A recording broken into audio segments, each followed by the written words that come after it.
Mon nom est Michel Morissette, je suis guitariste, je fais de la musique instrumentale qu'on appelle fingerstyle.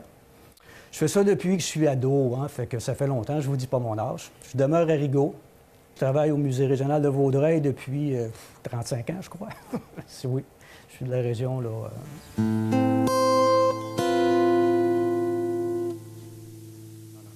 On va ajuster le micro que j'aille pas avance le boom.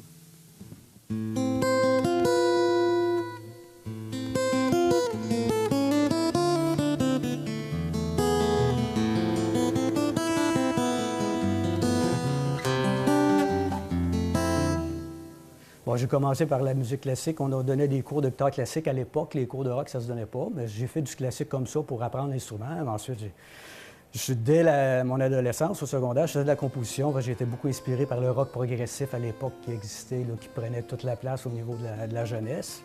J'ai fait du jazz aussi. J'ai été beaucoup influencé par Joe Pass au niveau du type de jeu sur la guitare. J'ai fait de la chanson aussi. J'ai créé beaucoup de chansons, mais j'aime pas tellement chanter. Je laisse ça de côté, mais la création du texte et de la musique, ça, c'est quelque chose qui m'allume beaucoup. J'ai accompagné un guitariste qui faisait du brassin. C'est comme ça que j'ai été un peu attiré vers la chanson.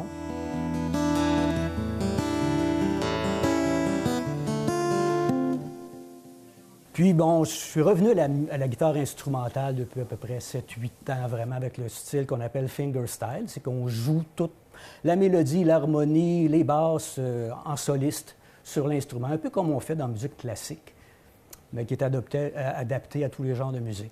Comme ça, bon, j'ai fait des adaptations, justement, beaucoup de chansons de Félix en fingerstyle. Juste au niveau de l'instrumentation, de la musique. C'est une musique magnifique, la musique de Félix. Elle me donne beaucoup d'idées aussi, parce que quand je fais une adaptation, oui, je reproduis la mélodie, l'arrangement original, mais je développe aussi, il y a de l'espace, beaucoup de la musique de Félix pour apporter des variations, ce que je fais. Même chose pour la musique des Beatles, puis dans tous les genres de musique, en fait, que j'arrange. Il y a toujours des variations, des adaptations un peu, qui font que les gens entendent des parties de la pièce qu'ils n'ont jamais entendues. À ce moment-là, c'est ma touche personnelle.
Voilà, la pièce que je viens d'interpréter s'appelle « Demain », si je peux m'exprimer ainsi.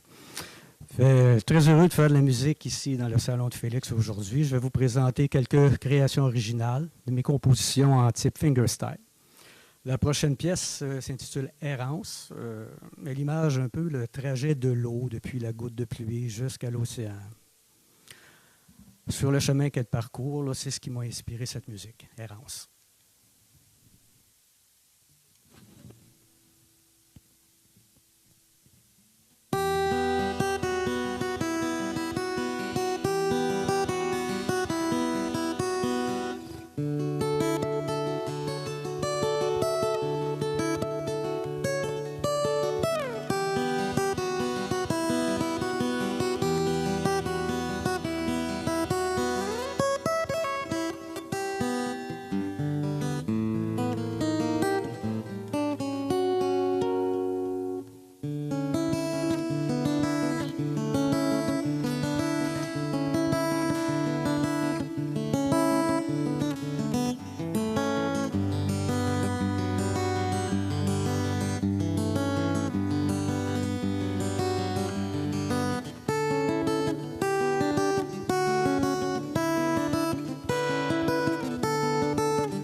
En tant que concert, je pense que le dernier, il a été fait à la Maison Félix Leclerc, la Messe à Félix. Là, ça fait peut-être 2 ans de ça.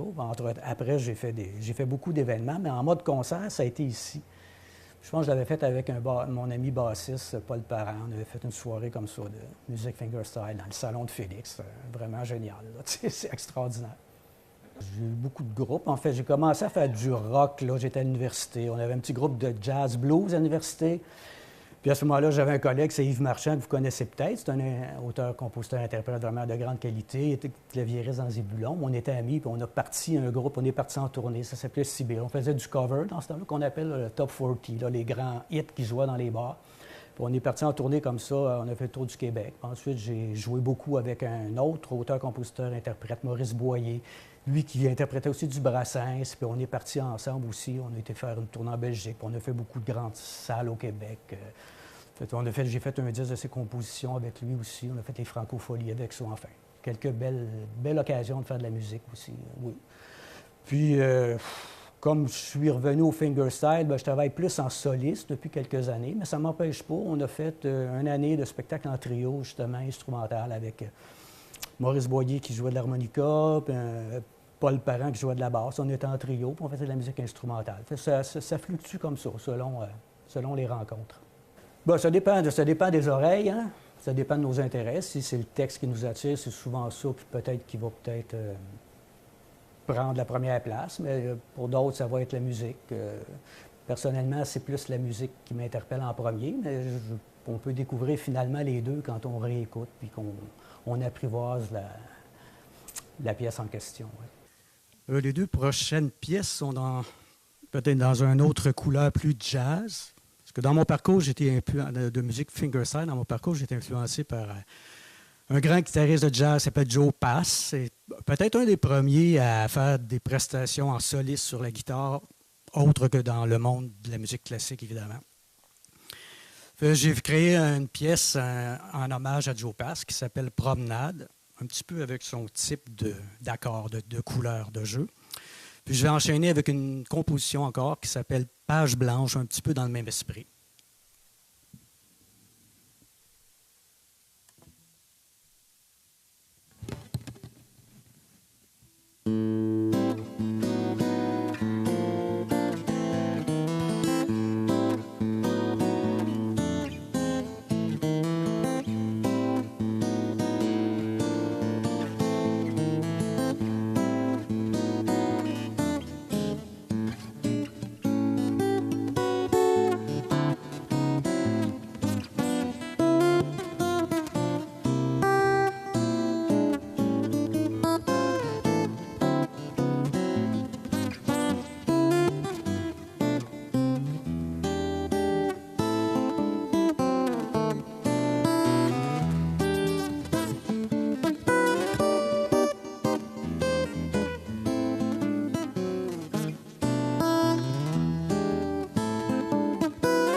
Non, c'est pas mon gagne-pain.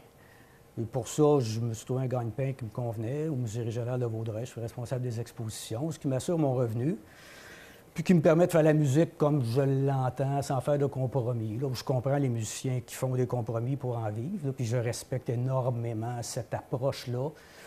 De mon côté, j'ai décidé peut-être assez tôt, là, quand j'ai terminé ma première grande tournée de rock là, dans les bars, après 1 an et demi de vie dans les bars, je pense que j'étais pas faite pour ça. J'ai trouvé ça très difficile au niveau du système nerveux.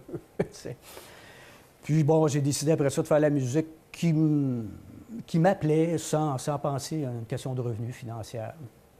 C'est comme ça que j'ai décidé, moi, d'exprimer mon talent musical. Puis je ne le regrette pas. Je continue à le faire comme ça. Bien, moi, cette année, premièrement, je me suis acheté un nouvel instrument. J'en ai profité quand j'avais pas beaucoup de contrats pour m'adapter à un nouvel instrument. Puis ce que je fais, moi, je fais des clips que je mets sur YouTube. À ce moment-là, c'est fantastique. Là. Tu fais ton enregistrement chez toi, tu te filmes avec une petite caméra, tu fais ton clip, tu mets ça sur YouTube. Le lendemain, tu as un Européen, tu as un Japonais, tu as un Américain qui te revient. « Wow, j'aimais ça. » Tu rejoins du monde avec ça. Fait que moi, je trouve que c'est un bon moyen. C'est un moyen de diffusion facile, qui ne coûte pas cher. Là. Ça te prend juste un petit logiciel chez toi pour faire ton enregistrement, puis faire ta prestation. Puis tu peux rejoindre du monde comme ça. Bon, je peux pas dire que c'est pas ça qui me fait connaître, mais je peux rejoindre des gens qui apprécient ce que je fais, des gens qui ont été sur mon site, puis qui ont aimé ce que je fais, qui l'apprécient. J'ai écrit des partitions, puis j'ai commencé ça parce que ça me demande trop de temps. Je vais faire plus ça à ma retraite. Puis il y a beaucoup de gens qui me demandent des partitions de mes arrangements. Ça me permet de faire circuler cette production-là. Le travail que je fais va être utile à d'autres par l'intermédiaire de YouTube. Moi, je trouve ça vraiment, c'est un outil très, très efficace pour les musiciens, entre autres, mais pour d'autres artistes aussi.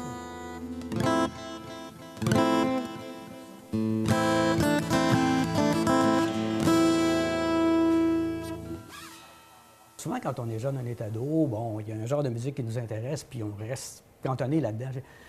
Va voir ailleurs, va prendre d'autres styles. Hein, le jazz, si toi, c'est le rock, va voir un peu dans la chanson, dans la musique instrumentale, puis peut-être ça va t'ouvrir des horizons. Puis en ouvrant des horizons, bien, ça peut permettre peut-être plus après ça de gagner son pain. Comme tu vois, moi, en fingerside, j'arrive quand même à aller chercher un peu de revenus avec ça quand je fais des événements. Tu sais, de la musique instrumentale lors des vernissages, lors de certains événements comme les marchés champêtres, puis des choses comme ça. Tu peux faire des concerts aussi, mais d'un concert, gagner sa vie avec ça, il faut vraiment que tu aies une renommée pour pouvoir faire des grandes tournées puis te renouveler quand même rapidement. Au Québec, on a fait le tour assez vite. Bien, dans mon cas, je fais de la musique instrumentale. Je peux jouer beaucoup dans la région, dans différents événements, puis ça me permet d'avoir beaucoup de contrats. Peut-être pas pour en vivre, mais ça, quelqu'un qui voudrait en vivre pourrait le faire comme ça. Disons que ça serait une approche. Pour terminer mes prestations, je vous présente une pièce en 2 mouvements qui s'appelle L'attente. En fait, le premier mouvement, c'est un prélude que j'ai intitulé Mouvance. Donc, on enchaîne Mouvance, L'attente pour la dernière pièce de la prestation ici, à la Maison Félix-Leclerc. Merci à vous.